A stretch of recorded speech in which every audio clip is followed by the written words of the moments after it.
এ বন্ধু, আউলিয়া কেরাম পরহেজগারী জীবন কিভাবে অবলম্বন করেছেন। আল্লাহ হযরতে হাফেজ মাওলানা মুফতি মুহাদ্দিস বড় পীর মহিউদ্দিন আব্দুল কাদের জিলানী রহমতুল্লাহ আলাইহি, উনি যে বড় পীর হয়েছেন কেমনে হয়েছেন একটু অনুমান করে দেখো। ওনার আব্বাজানের নাম ছিল শেখ আবু সালে মুসা। কি নাম ছিল? আব্দুল কাদের জিলানীর বাবার নাম ছিল শেখ আবু সালে মুসা। শেখ আবু সালে মুসা পৃথিবীর 300 বিখ্যাত অলির থেকে মারিফত অর্জন করছে। 300 কয়শো? 300 জন বিখ্যাত অলির দরবারে জায়া জায়া জায়া জায়া মারিফত শিখছে, শরীয়ত শিখছে, আল্লাহর দন তারা অর্জন করছে। তো কষ্ট করে চিন্তা করেন, আব্দুল কাদের জিলানী রহমতুল্লাহ আলাইহি একদিন গেলেন, যাইয়া রাস্তার কিনারে বসে রয়েছে, আল্লাহু আকবার, খানার অভাবে সে দেওয়ানা হয়ে গেছে, 3 দিনের উপবাস। নদীর ঘাটে যাইয়া গাছের নিচে বইসা আল্লাহু আকবার, পানির পারে নদীর পারে বইসা কাঁদতেছে, আল্লাহ খাবারের ব্যবস্থা করো, তুমি ছাড়া অন্য কারো কাছে আমি খাবার চাই না। প্রচন্ড ক্ষুধা সইতে পারে না, হঠাৎ করে দেখে নদীর পানি দিয়া সেপ্পল বাইসা যায়। সেপ্পল ওনার জীবনের মধ্যে লেখা আছে, উনি নিজেই লেখছেন, ক্ষুধার জ্বালা সইতে না পেরে পানির থেকে সেপ্পলটা উঠাই আমি খেয়ে ফেলছি। ফলটা খাওয়ার পর যখন আমার ক্ষুধা নিবারণ হলো, তখন আমার হুঁশ ফিরে আইছে, কার ফল খাইলাম, এটা কোন দিক থেকে বেশে আসলো, না জানি কোন মালিকের ফল পানিতে পড়ছে, নদীতে বেশে যায়, আমি কেন খাইলাম। আল্লাহ যদি হাসরের ময়দানে এই অন্যের সেপ্পলটা কেন পেটে দিলাম, উদরে দিলাম আমাকে ধরে, তাহলে আমি জবাব দিতে পারবো না। এই জন্য বেচারার ভিতরে পেরেশানি শুরু হয়ে গেল, টেনশন শুরু করলেন। উনি নদীর উজান দেশের দিকে রওনা করলেন। যাইতে যাইতে 4 মাইল গেছে। কয় মাইল? 4 মাইল রাস্তা উজানে যাইয়া দেখে একটা সেপ বাগান নদীর গাছে, নদীর দিকে হেলে রয়েছে কয়েকটা সেপ ফলের গাছ, পাশাপাশি কয়েকটা গাছ সেপ ফলগুলো ফাইকে রয়েছে, টাস টাস করে পানির উপরে ফল পড়তাছে। ইতিমধ্যে গাছের নিচে যায় আব্দুল কাদের জিলানীর বাবা দাঁড়াইছে, দাঁড়ায় এখন নিশ্চয়ই এই গাছের থেকে ফলটা পড়ে গেছে। এই জন্য আব্দুল কাদের জিলানীর বাবা শাহ আবু সালে মুসা বাড়িওয়ালারে খুঁজে বের করলেন। বাড়িওয়ালার নাম আব্দুল্লাহ। শেখ আব্দুল্লাহকে বের করে বললেন, বাবা এই বাগানের মালিক কে? কয় আমি। আপনার বাগান থেকে ফল হয়তো পানিতে পড়ে নদীতে ভেসে যাচ্ছিল, খোদার যাতনা সইতে না পারে আমি একটা ফল মুখে দিয়ে ফেলছিলাম, এই জন্য আপনার কাছে মাপ চায়, দয়া করে ফলের দাবি আমার রাইখেন না, হাসরের ময়দানে দাবি রাখলে আমি কিন্তু রেহাই পাবো না। আব্দুল কাদের জিলানী রহমতুল্লাহ আলাইহির বাপ যখন এই মার্জনা চাইলেন, বাগানের মালিক ডাক দেখো, পাইছি একটা কাস্টমার, আজকে আটকাইতে হবে। আমাদের চোখের সামনে কত ফল চুরি করে নিয়ে যায়, কয়েও নেয় না, জোর করে যদি কয় এই ছেলেরা এই ফল পারিস না, কয় 100 বার পারবো, আপনি কি করবেন? মালিকরে ফাত্তা দেয় না, চোখ রাঙ্গায় কথা কয়। কত মানুষ আমাদের সেপ্পল খাইতেছে, কয়াও খায় না কয়াও খায়, চুরি করেও খায়, অথচ পানিতে পড়ছে একটা ফল, এটা আবার 4 মাইল পানির উপরে বাইসা চলে গেছে, সেখান থেকে লোকটা উঠায় খাইছে, এর জন্য মাপ চাইতে আইছে। নিশ্চয় ভদ্রলোক, নিশ্চয় ভালো বংশের সন্তান, নিশ্চয় আল্লাহর বংশধর, এই কাস্টমার হাতছাড়া করা যাবে না। পাইছি আজকে ভালো কাস্টমার, আল্লাহ আমার একটা নেককার জি দিছে, এ সারা অন্য কাহারো কাছে আমার মাইয়াটা বিয়ে দিব না। সুবহানাল্লাহ। এ দুস্ত, আব্দুল কাদের জিলানী রহমতুল্লাহ আলাইহির নানা শেখ আব্দুল্লাহ ডাক দিয়া কয়, ভাই আমার গাছের ফলটাই পড়ছে, পানিতে বাইশেও গেছে, কিন্তু আপনার কাছে আমি জানতে চাই আমার ফল আপনি খাইলেন কেন? আমি তো ফাইরা খাই নাই, ফসছে পানিতে বাইসা যায়, অসুবিধা কি? আমার ফল বাইসা যাক না ফচ্চা যাক, আমার ব্যাপার, কিন্তু আপনি খাইবেন কি জন্য? আমরা এমন বংশের সন্তান, আমাদের হক যদি কেউ মাইরে খায়, হাসরের ময়দানের আগে আমরা মাফ করার অভ্যাস আমাদের নাই। দিছে আটকায়, কয় কেন আমার গাছের ফল খাবেন? এই অত বড় অধিকার আপনারা কে দিছে? আমার গাছের ফল খাইবেন কেন? পানিতে পড়ুক, ফচ্চা যাক, ধ্বংস হয়ে যাক, কিন্তু আপনি কেন খাবেন? খাইছি তো ভুল করে ফেলছি, খোদার জ্বালা সইতে পারি নাই, 3 দিনের উপবাস ছিলাম, এই জন্য মাফ করে দাও। সে কয় আমরা মাফ করা জানি না। কয় কেন? আমাদের বংশের অভ্যাস, আমাদের হক যদি কেউ মাইরে খায় হাসরের ময়দানের জন্য রাইখে দেই, দুনিয়ার জীবনে মাফ করি না। এবার আব্দুল কাদের জিলানীর বাবা হাউ মাউ করে কান্না শুরু করছে, বাবা আমি এই সেফের দাবি নিয়ে কবরে যাইতে পারবো না, এই জবাব আল্লাহর কাছে আমি দিতে পারবো না। আল্লাহ রাব্বুল আলামিনের দরবারে কি জবাব দিব? তুমি আমারে মাফ করে দাও। এবার বাগানের মালিক ডাক দেয়া কয়, না আমি মাফ করব না, আমাদের বংশের মধ্যে মাফের কোনো অভ্যাস নাই। আমগো জিনিস কেউ না কয়ে খাইলে আমরা বাধা দেই না, তবে হিসাবটা হাসরের দিন পর্যন্ত রাইখে দিই, দাবিটা মাফ করি না। হাতে দড়ি পায়ে করে আমারে মাফ করে দেন, আমি গরিব মানুষ, ফেদের খোদা সইতে না পেরে খেয়ে ফেলছি। কয় মাফ হবে না। কি করলে মাফ করবেন? আমার 10 বছর পর্যন্ত আমার গোলামি যদি করো তাহলে মাফ করব, এছাড়া মাফ করব না। আব্দুল কাদের জিলানী রহমতুল্লাহ আলাই নিজের লেখা কিতাব গুনিয়াতুত তালেবিন, ওই কিতাবের মধ্যে নিজের বর্ণনা নিজেই লেখছেন। তিনি বলেন আমি বললাম ঠিক আছে 10 বছর আপনার গোলামি সশ্রম কারাদণ্ড দিতে রাজি আছি, তবু আমাকে সেফলের দাবি ছাড়তে হবে। তখন বাগানের মালিক ডাক দিয়ে কয়, আচ্ছা 10 বছর তুমি গোলামি করো, এরপরে দেখা যাবে তোমার গোলামিতে যদি আমি সন্তুষ্ট হই তাহলে মাফ করে দিব, আর সন্তুষ্ট না হলে অতিরিক্ত আবার তোমাকে আমার শর্ত পূরণ করতে হবে। ঠিক আছে। এইভাবে 10 বছর পর্যন্ত বাগানের মালিকের গোলামি করছে। সুবহানাল্লাহ। 10টা বছর বাগানওয়ালার বাড়িতে ছিলেন আব্দুল কাদের জিলানীর বাবা। তবে ওই বাগানের মালিক তারে দিয়ে গরু রাখায় নাই, তারে দিয়া ফল বিক্রি করায় নাই, তারে দিয়া মাছ ধরায় নাই, তারে দিয়া ক্ষেত নিরায় নাই, তারে দিয়া তাহাজ্জুদ শিখাইছে, তারে দিয়া জিকির শিখাইছে, তারে মুরাকাবা শিখাইছে, আল্লাহর ওলি কেমনে হয় ফত দেখাইছে, তসবিহ শিখাইছে, কোরআন শিখাইছে, মারেফত শিখাইছে, মুরাকাবা শিখাইছে, আল্লাহর সাথে কেমনে কথা কয় এগুলো শিখাইছে। জোরে কোন সুবহানাল্লাহ। দীর্ঘ 10 বছর পর্যন্ত আব্দুল্লাহর বাড়িতে ছিল আবু সালেহ মুসা। 10টা বছর ডিউটি করার পর ডাক দেয়া, হযরত আমি তো 10 বছর হয়ে গেছে, এবার আমারে মাফ করেন। ফলের দাবি মাফ করছেননি। এবার বাগানের মালিক কয়, আগেই তো কথা ছিল 10 বছর ডিউটি করার পর যদি সন্তুষ্ট হই তাহলে মাফ করব, সন্তুষ্ট না হলে অতিরিক্ত ডিউটি করতে হবে। এবার উনি বলতেছেন, তাহলে কি আপনি সন্তুষ্ট হন নাই? কয় না, সন্তুষ্ট হই না, আরও ডিউটি করতে হবে। আর কি ডিউটি? আমার গাছের ফল কেন তুমি খাইলা? এই জন্য আমার একটা অন্ধ মেয়ে আছে, কানা, চোখে দেখে না, লুলা, পুঙ্গ, অ্যাবনর্মাল একটা মেয়ে আছে, চোখে দেখে না, কানে শুনে না, চোখে করে চুলের মতো কালো। এই মেয়েটাকে বিয়ে করতে হবে। তুমি যদি বিয়ে করতে রাজি হও তাহলে সেফের দাবি আমি ছাড়বো, এছাড়া ছাড়বো না।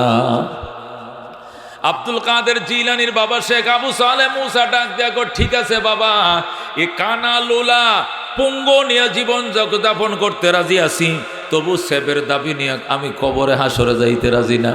জাহান্নামের আগুন আমি 1 মিনিট সইতে পারবো না। ঠিক আছে, আপনার অন্ধ মেয়েকে আমার কাছে বিয়ে দেন, আমি বিয়ে করতে রাজি আছি, তবু সেফের দাবি নিয়ে আমি জাহান্নামে যাইতে রাজি না। এবার শেখ আব্দুল্লাহ ডাক দিয়া কয়, টাকা পয়সা আসেনি? কয় কিচ্ছুই নাই আমার কাছে, পেটে ভাত নাই, টাকা কোত্থেকে?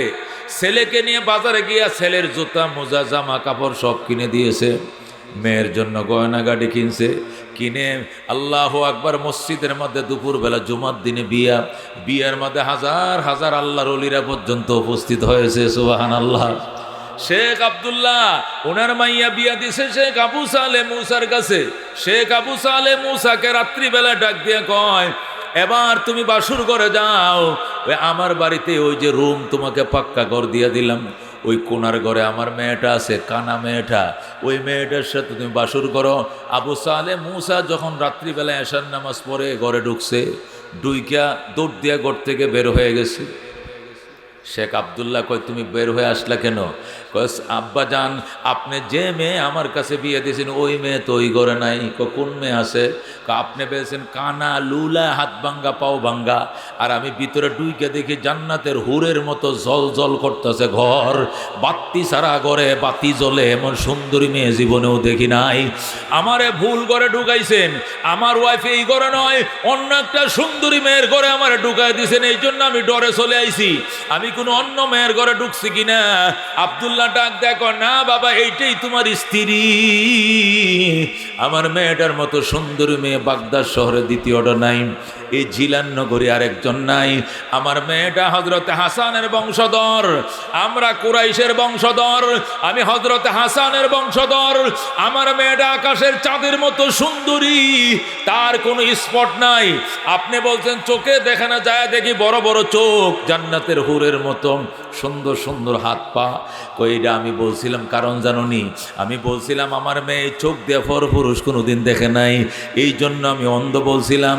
আমার মেয়ে পাও দিয়ে পরপুরুষের বাড়িতে কোনোদিন যায় নাই, এই জন্য বলছিলাম ঠ্যাং ভাঙ্গা পা ভাঙ্গা। আসলে আমার মেয়ে বাস্তবে এত সুন্দরী, এরকম সুন্দরী মেয়ে ইরাকে দ্বিতীয়টা নাই। হযরত হাসানের বংশধর, রহমতুল্লিল আলামিনের বংশধর, হযরতে ফাতেমার বংশধর, উম্মুল খায়ের ফাতেমা আমার জিয়ের নাম। জোরে কর আল্লাহু আকবার।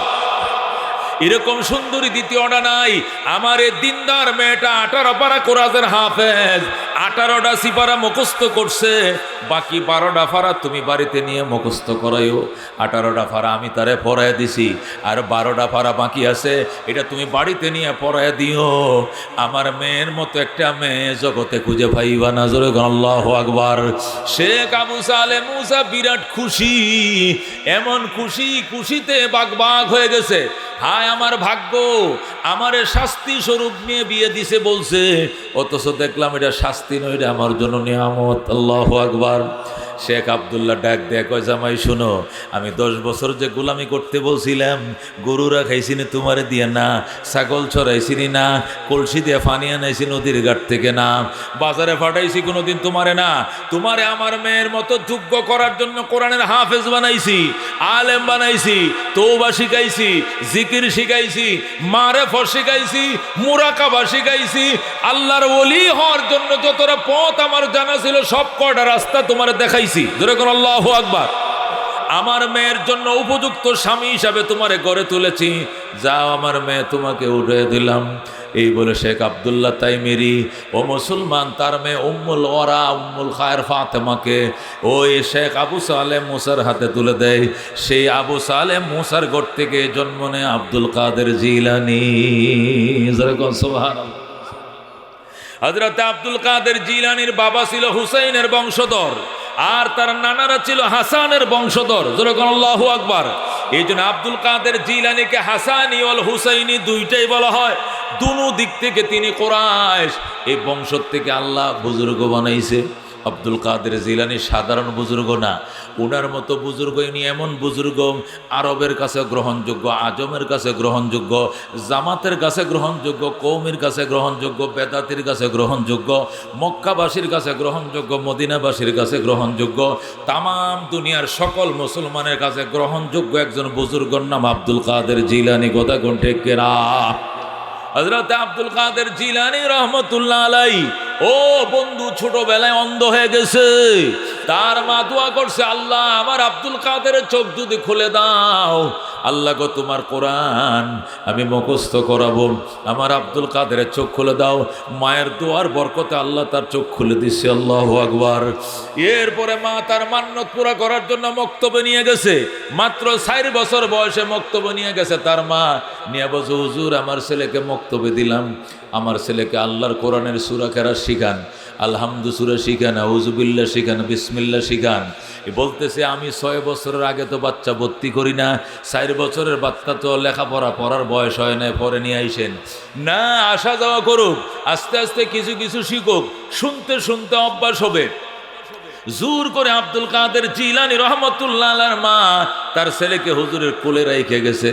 সুন্দর ছিল যেহেতু কুরাইশ বংশের সন্তান, হাসানি হুসাইনের বংশধর, এই জন্য সুন্দর ছিলেন আব্দুল কাদের। এই ইমাম সাহেব করছে কি বুক কুলের মধ্যে লইয়া ছেলেদেরকে আউযুবিল্লাহ পড়াইতেছে, সবারে পড়াইতেছে, বলো আউযুবিল্লাহি মিনাশ শাইতানির রাজিম। আব্দুল কাদের জিলানী সবার আগে বলে আউযুবিল্লাহি মিনাশ শাইতানির রাজিম। সবাই বলে আউযুবিল্লাহি মিনাশ শাইতানির রাজিম, সবাই বলতেছে আউযুবিল্লাহি মিনাশ শাইতানির রাজিম। এবার আব্দুল কাদের জিলানী কয় বিসমিল্লাহির রহমানির রহিম। উস্তাদ তার মুখের দিকে চায় রয়েছে, কি রে, হে তো আমার তো অ্যাডভান্স। ঘটনা কি? আমি তো আজকে শুধু আউযুবিল্লাহ শিখাইবো, কালবে শিখাবো বিসমিল্লাহ। সে তো বিসমিল্লাহ বলে। আব্দুল কাদের কয় বিসমিল্লাহির রহমানির রহিম, আলিফ লাম মিম, যালিকাল কিতাব লা রাইবা ফিহি হুদাল লিল মুত্তাকিন। এই যে শুরু হইছে, কোলে বৈশা এক টানে 18 পারা শোনায় ফেলছে। জোরে কোন আল্লাহু আকবার। এক টানে 18 পারা শুনাইছে। এখন তো উস্তাদ বেহুশ বলে কি, তার মা আমাকে মস্কারি করলো নাকি, আমারে বলছে আউযুবিল্লাহ বিসমিল্লাহ শিক্ষা দেওয়ার জন্য। ছোট বালক, আমি রাখতে চাই নাই। এই ছোট শিশুটা আমাকে 18 পারা মুখস্থ শুনাইলো। একটা আয়াতের মধ্যে লোকমা লাগে নাই, পেস লাগে নাই, রিফ্লাই করা লাগে নাই, বিনা লোকমায় 18 পারা। দৌড়াইয়া গেছে বাচ্চা কোলে নিয়ে মায়ের কাছে, কিরে আব্দুল কাদের জিলানীর মা, এ আব্দুল কাদেরের মা, তোমার ছেলে তো 18 পারার হাফেজ। কে বলছে? আমারে শুনাইছে আগাগোড়া। ধরে আল্লাহু আকবার। আব্দুল কাদের জিলানীর মা ডাক দেখ, হইতেও পারে, আল্লাহর দরবারে তো অভাব নাই, আমি নিজে 18 পারার হাফেজ ছিলাম। আমি আমার এই সন্তান পেটে নিয়ে 10 মাস 10 দিন পেটে ছিল, এমন কোনো রাত হয় না যে রাত্রে 18 পারা না পড়ে আমি ঘুমাই নাই। আল্লাহু আকবার। প্রতি রাত্রে 18 পারে ঘরে ঘুমাইতাম।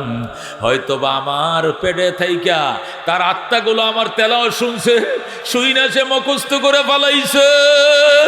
আল্লাহ কুদরতের মালিক তার সিনার ভিতরে কোরআনটা ঢুকায় দিছে। ধরে কোন আল্লাহু আকবার। হযরত মাওলানা শাহ সুফি আব্দুল কাদের জিলানী রহমতুল্লাহ আলাইহি এরপরে 1 সপ্তাহের মধ্যে বাকি 12 পারা মুখস্থ করে নিছে। আল্লাহু আকবার।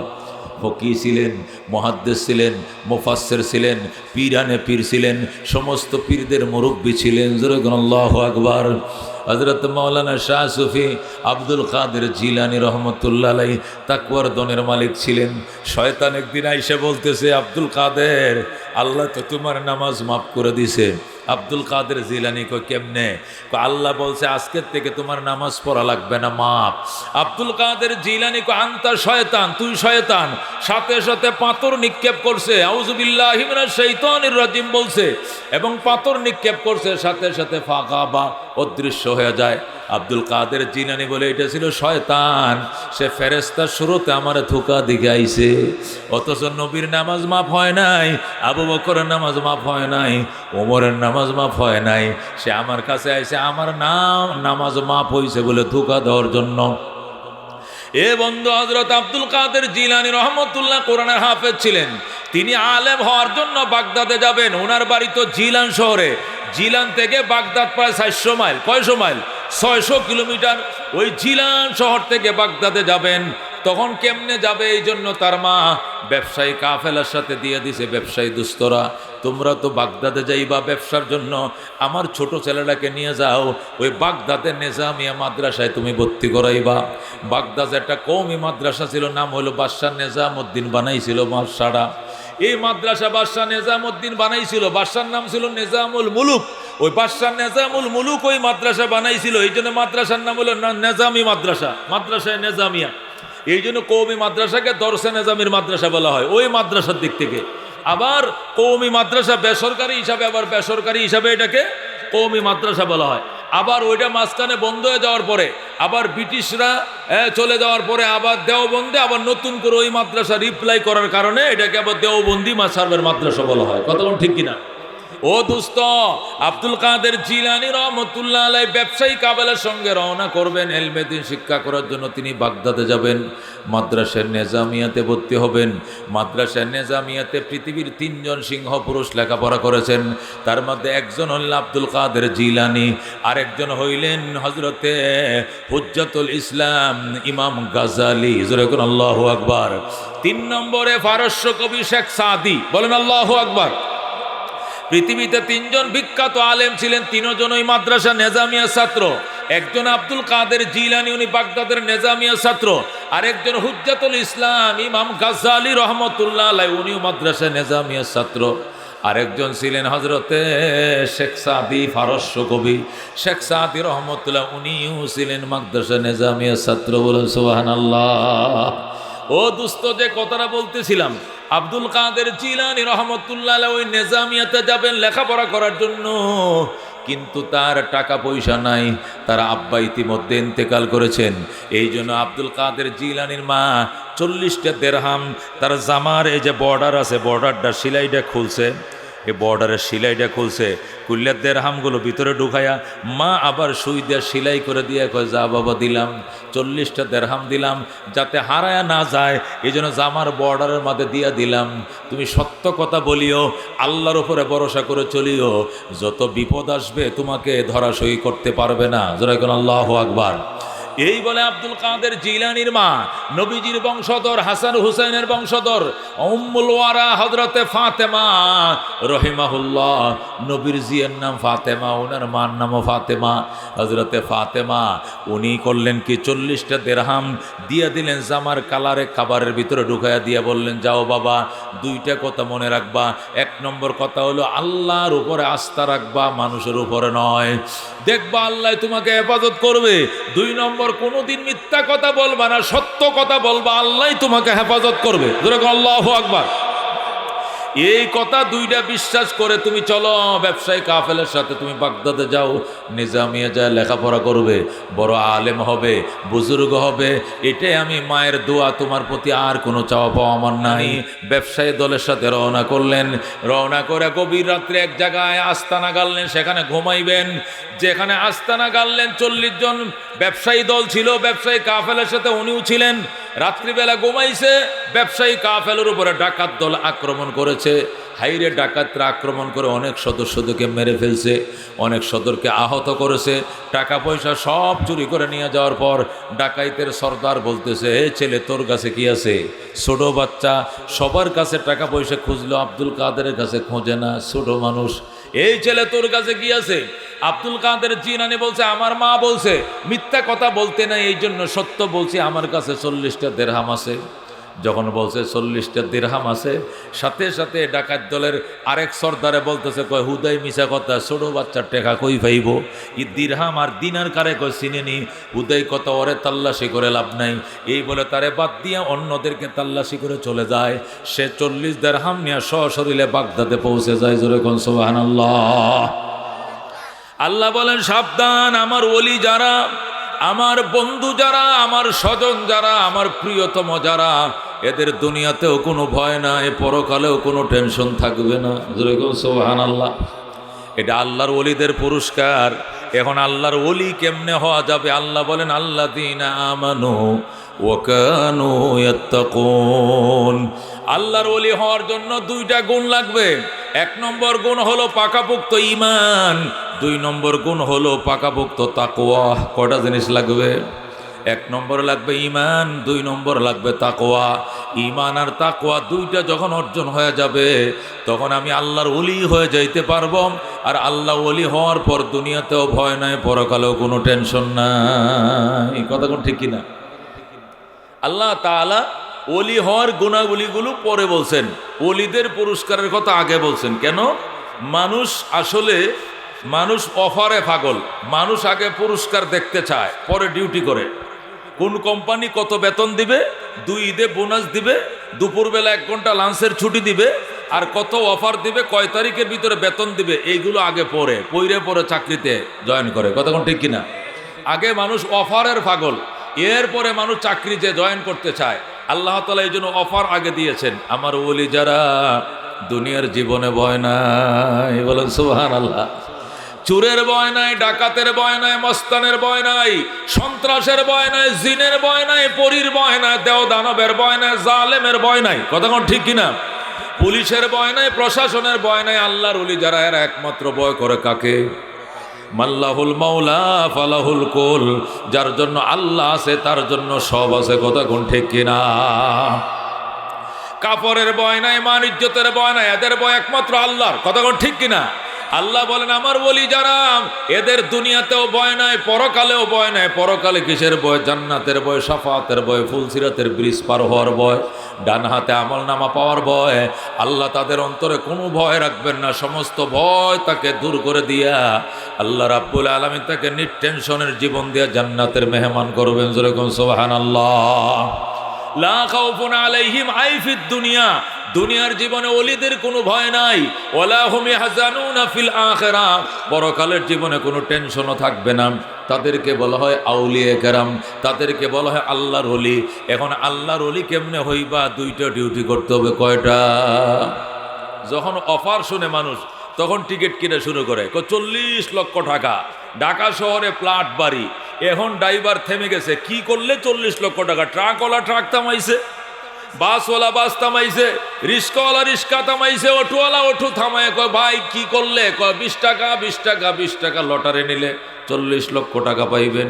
ফ্ল্যাট বাড়ি পাইবেন, 150 সিসি মোটর সাইকেল পাইবেন। কথা কোন ঠিক কিনা? আল্লাহ আগে অফার ঘোষণা করছেন, জান্নাত পাইবা, নিটেনশনের জীবন পাইবা, দুনিয়াতেও টেনশন নাই, পরকালেও ভয় নাই। কি করলে? এবার আল্লাহ করণীয়গুলো বলতেছেন। 1 নম্বরে পাকাপোক্ত ঈমান। 1 নম্বরে কি? ওলি হওয়ার জন্য 1 নম্বরে পাকাপোক্ত ঈমান, যে ঈমানের মধ্যে শিরিকের কোনো সংমিশ্রণ নাই। কথা কোন ঠিক কিনা? যে ঈমান হবে খাঁটি নির্ভেজাল, দুর্গার কাছেও যাইব, দরগার কাছেও যাইব, আবার মসজিদেও যাইব, এমন বেজাল্লে ঈমান আল্লাহর কাছে গ্রহণযোগ্য নয়। ঠিক কিনা? দুর্গা দরগা গায়রুল্লাহ, বাজার মাজার গায়রুল্লাহ, লা ইলাহা ইল্লাল্লাহ, লা ইলাহা ইল্লাল্লাহ, লা ইলাহা ইল্লাল্লাহ মুহাম্মাদুর রাসূলুল্লাহ সাল্লাল্লাহু আলাইহি ওয়াসাল্লাম। দুনিয়াতে সংমিশ্রণ যাবে না বেদাতের সাথে, মিশা যাবে না শিরিকের সাথে। আল্লাহর ভয় অন্তরে রাখতে হবে, সীসা ডালা প্রাচীরের মতো ভক্তি ভালোবাসা রাখতে হবে। কথা ঠিক কিনা? জালেমের জুলুম ভয় করা যাবে না, অত্যাচারীর অত্যাচার ভয় করা যাবে না। একমাত্র ভয় থাকবে আল্লাহর সাহায্য আসবে। কথা কোন ঠিক কিনা? আল্লাহর সাহায্য আসে না? নাই, আসছে কিনা? বর্তমানে উলামায়ে কেরাম স্বাধীন, কথা বলতে স্বাধীন, জীবনযাপনে স্বাধীন। এমন দিন ছিল কথা বললে জেলখানায়। কথা কোন ঠিক কিনা? আল্লাহ স্বাধীনতা দিয়েছে কিনা? মুসলমান এখন স্টেজে বুক ফুলে কথা বলতে পারতেছে। কথা কোন ঠিক কিনা? এটা আমার আল্লাহর পক্ষ থেকে। এই জন্য আল্লাহ বলছেন, ওলি যদি হতে চাও 2টা ডিউটি করবা। 1 নম্বর, তোমাকে পাকাপোক্ত ঈমান আনতে হবে। পাকাপোক্ত ঈমান কাকে বলে? ফাইজা স্তানতা ফাস্তাইন বিল্লাহ ওয়া ইজা সাআলতা ফাসআলিল্লাহ। চাইবা যখন আল্লাহর কাছে যাইবা, সাহায্য চাইবা আল্লাহর কাছে চাইবা, আর কাহারো কাছে নয়। अगर एक तो नहीं मेरा तो कोई शय भी नहीं मेरी, जो तो मेरा तो सब कुछ मेरी, फलक मेरा जमी मेरी। আল্লাহর ওলি ডাক দেখো, আল্লাহ আগার এক তো নেহি মেরা, তুমি যদি না হও তো কুই সেই ভি নেহি মেরি, আমার কিছুই নাই।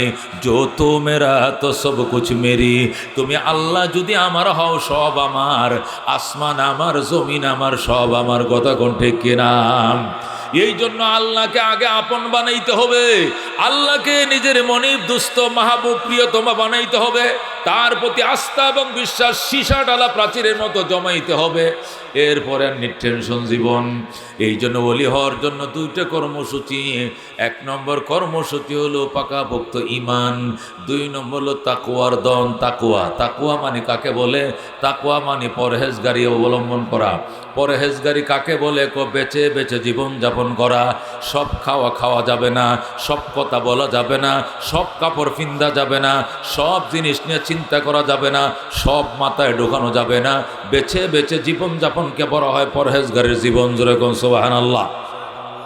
হযরত ওমর ফারুক রাদিয়াল্লাহু তাআলা আনহু সামনে আইসা এক সাহাবী ডাক দেয়া কয়, ও আমিরুল মুমিনিন, তাকওয়া কাকে বলে? তাকওয়া কাকে বলে? ওমর বলে, বেছে বেছে জীবন যাপন করা, সেপে সেপে জীবন যাপন করা। খলিফাতুল মুমিনিনকে প্রশ্ন করা হলো, এটা কিভাবে উদাহরণ দেন? তখন হযরত ওমর বললেন, কাঁটাদার গাছ, মরুভূমির মধ্যে কাঁটা কাঁটাওয়ালা গাছ হয়, ছোটো ছোটো বেগুনের মতো ধরে ফল, ছোট্ট বেগুনের মতো, চুটকি বেগুনের মতো ফল ধরে। ওই কাঁটাওয়ালা গাছের মাঝখান দিয়ে যখন তুমি হাইটে যাও, তখন তুমি কেমনে যাও? এইভাবে চিপে যাও, যাতে তোমার গায়ে কাঁটা না লাগে, কাপড়ে কাঁটা না লাগে, শরীরে কাঁটা না লাগে। ওই মানুষটা এই পাশেও কাঁটা, ওই পাশেও কাঁটা, মাঝখান দিয়ে হেঁটে যায়, যেভাবে পরহেজগারির সাথে যায় যেন গায়ে কাঁটা না লাগে। দুনিয়াতে তুমি এইভাবে চলবা যেন দুনিয়ার কাদা, দুনিয়ার গোনা, দুনিয়ার শিরিক বেদাত তোমার গায়ে না লাগে। দুনিয়াতে চলবা, দুনিয়াতে চলতে হবে, কিন্তু দুনিয়া লাগবে না। নৌকা পানিতে চলে, পানি ছাড়া নৌকা চলে না, কিন্তু এই পানি নৌকার ভিতরে ঢুকে না। কথা কোন ঠিক কিনা? পানি থাকে কই? নৌকার নিচে। ঠিক কিনা? পানি নৌকা বাসে পানির উপরে, যদি ছিদ্র দিয়ে পানি উইটা যায় সাথে সাথে হিচ্ছা ফালাইয়া দেয়। ফালায় কিনা? ফালায় কিনা? পানি ছাড়া নৌকা চলে না। অত্যন্ত জরুরি। নৌকার জন্য পানি যেরকম জরুরি, দুনিয়াতে থাকলে টাকা পয়সা এরকম জরুরি। তারপরও পানি নৌকার ভিতরে যেন ঢুকতে দাও না। তোমার অন্তরের ভিতরে দুনিয়া ঢুকতে দেওয়া যাবে না। এটাকে বলে তাকওয়া, এটাকে বলে পরহেজগারি। খাওয়ার ক্ষেত্রেও বেছে বেছে, ফিন্দার ক্ষেত্রেও বেছে বেছে, বলার ক্ষেত্রেও বেছে বেছে, চলার ক্ষেত্রে বচা বেছে, হালাল হারাম একসাথে খাওয়া, এটাকে পরহেজগারি বলে না। কথা কোন ঠিক কিনা? এ দোস্ত, তিনি কোরআনের হাফেজ ছিলেন, বড় আলেম ছিলেন, মুহাদ্দিস ছিলেন, ফকিহ ছিলেন। আল্লাহ তাকে কিভাবে হেফাজত করছে? আল্লাহ নবী বলছেন, কোরআনের হাফেজ যারা, কোরআনের শিক্ষায় শিক্ষিত যারা হবে, মান করাল কোরআন ফাস্তাযহারাহু ফাআহাল্লা হালালাহু ওয়া হাররাম হারামাহু আদখালাহুল্লাহু তাআলা আল জান্নাহ। যে ব্যক্তি আল্লাহর কোরআন মুখস্থ করবে, হালাল হারাম মেনে চলবে, আল্লাহ তাআলা তাকে জান্নাতের টিকিট দান করবেন। সুবহানাল্লাহ, সোজা যাইবে জান্নাতে। 2 নম্বর, ওয়াশাফাহু ফি আশারাতিম মিন আহলি বাইতিহি কুল্লুহুম কাদ ওয়াজাবাত লাহুন নার। তার মাধ্যমে এমন 10টা ব্যক্তিকে সুপারিশ করার সুযোগ দিবেন যে 10 জনের উপরে জাহান্নাম অবধারিত ছিল, এমন 10টা ব্যক্তিকে সুপারিশ করে জান্নাতে নিয়ে যাবে। সুবহানাল্লাহ। আল্লাহ নবী সাল্লাল্লাহু আলাইহি সাল্লাম ইরশাদ করেন, আল্লাহর কোরআন যারা পড়তে যাবে, আল্লাহর কোরআনের পাখিদের জন্য আল্লাহর সমস্ত মখলুক কান্দে। নদীর মাছ এদের জন্য কান্দে, গর্তের পিপিলিকা ওনাদের জন্য কান্দে। সুবহানাল্লাহ। আল্লাহর কোরআনের পাখিদের এত মর্যাদা, নবী বলেন আল্লাহর ফেরেশতারা রাস্তার 2 পারে শুয়ে যায় আর তাদের নরম নরম পাখনাগুলো বিছায়া দেয় আর শুভেচ্ছা জানায়, আহলান সাহালান মারহাবান তৈবাম। ও আল্লাহর কোরআনের পাখিরা, তোমাদেরকে ওয়েলকাম জানাই, শুভেচ্ছা জানাই, উষ্ণ সংবর্ধনা জানাই। তোমরা আমাদের পাকার উপর দিয়ে, নরম নরম পাকার উপর দিয়ে হাইটে যাও। জোরে কোন আল্লাহু আকবার। কোরআনের পাখিদের জন্য গর্তের পিপিলিকা কান্দে, নদীর মাছ পর্যন্ত কান্দে।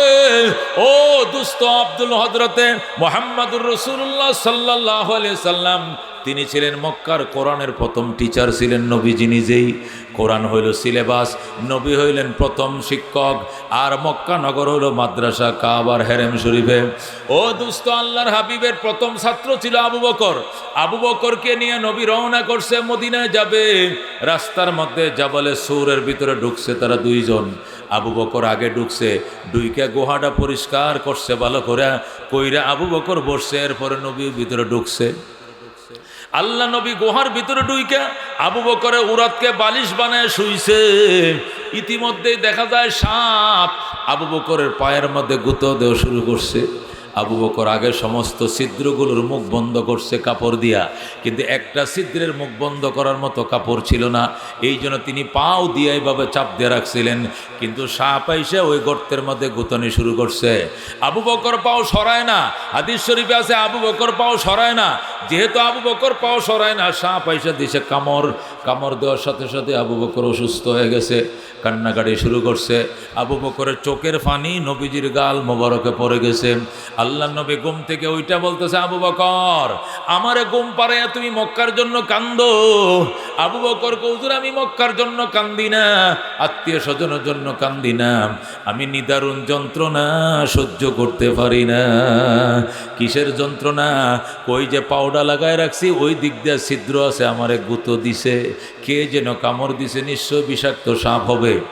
নবী ডাক দেখো, আবু বকর কোথায় কামড় দিছে পাউডার দেখা। আবু বকর যখন পাও বের করে দিয়েছে, নবীজি মুখের থেকে থুতু নিয়ে ডাক দেখো, আল্লাহ আবু বকর আমার হিজরতের সাথী, আবু বকর আমার মক্কার সাথী, আবু বকর আমার গুহার সাথী, আবু বকর হবে আমার রওজা মুবারকের সাথী। আল্লাহ আমার আবু বকরকে সাপে কামড় দিয়েছে, সাপ আবু বকরকে চিনে নাই, আমি নবী মুখের থুতু লাগিয়ে দিলাম, লাগাইতে দেরি হবে, আবু বকরকে সুস্থ কইতে দেরি করিও না। বলেন আল্লাহু আকবার। যেই মাত্র নবীজি মুখের থুতু লাগায় দিলেন, সাথে সাথে সাপের বিষ পানি হয়ে গেছে। নবী ডাক দেখো, আবু বকর কেমন লাগে? হুজুর কামড় দিছিল, এটাও তো মনে নাই, আমি একদম সুস্থ হয়ে গেছি। নবী ডাক দেয়া কয়, পাউডা সরা। আবু বকর আবার পাও লাগাইছে, কয় সরা সরা। নবী ডাক দেখো, গর্তের সাপ আয় বের হরে আয়। আমার আবু বকরকে কামড় দিলে তোরে এত বড় সাহস কে দিছে? সাপ বলে, রসুল গো সত্যি বলছেন কামড় দিতাম না, কিন্তু আপনাকে এক নজর দেখার জন্য আমি 100 বছর আগের থেকে এখানে আশ্রয় নিয়েছি। আল্লাহু আকবার। আমি কার মুখে যেন শুনছিলাম রহমতুল্লিল আলামিন মক্কায় আসবেন, হিজরত করে মদিনায় যাবেন, যাওয়ার টাইমে এখানে আশ্রয় নেবেন। আপনাকে এক নজর দেখার জন্য আমি অনেক আগেই গুহার মধ্যে আশ্রয় নিয়েছি। ওগো আল্লাহর হাবিব, আপনাকে একবার দেখলে জাহান্নাম হারাম হয়ে যায়। আপনাকে একবার দেখবো এই জন্য আমি এখানে বসছিলাম, কিন্তু আবু বকর আমার ভাষা বুঝে নাই, সে পাও দিয়া দরজাটা আটকায় রাখছে। আমি তো আপনারা দেখার জন্য দেওয়ানা, পাগল। আবু বকরকে বললাম, আবু বকর পাউডা সরা, রহমতুল্লিল আলামিনকে একবার দেখার সুযোগ দে। কিন্তু আবু বকর আমার ভাষা বুঝে নাই, সে আরো শক্ত করে লাগায় রাখছে পাও, এই জন্য আমি কামড় দিয়েছি। নবী ডাক দেয়া কয়, সাপ আমার না দেইকা থাকতা তবু কামড় দিবা কেন? সাপ বলে, ইয়া রাসূলুল্লাহ সত্যি বলছেন কামড় দিতাম না, কিন্তু কামড় দিয়েছি ওই আশায় আমার কামড়ে যদিও আবু বকর অসুস্থ হয়ে যাবে, কিন্তু যে গুহায় অসুস্থ হবে এই গুহায় পৃথিবী বিখ্যাত ডাক্তার শুয়ে রইছে, রহমতুল্লিল আলামিন বইসে রইছে। আপনার মুখের তুতু লাগায় দিলে আমার মতো লক্ষ লক্ষ সাপের বিষ মুহূর্তে পানি হয়ে যায়। আল্লাহু আকবার।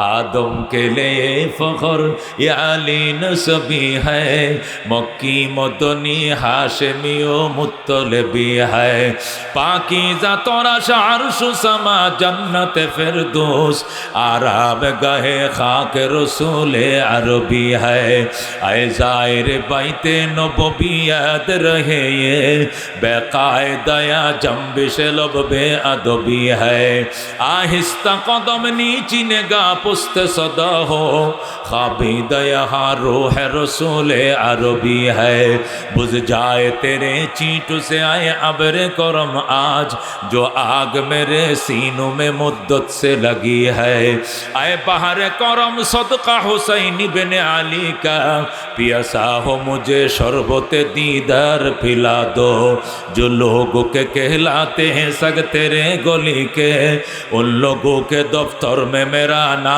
লেখা। দুজরে কোন মারহাবা।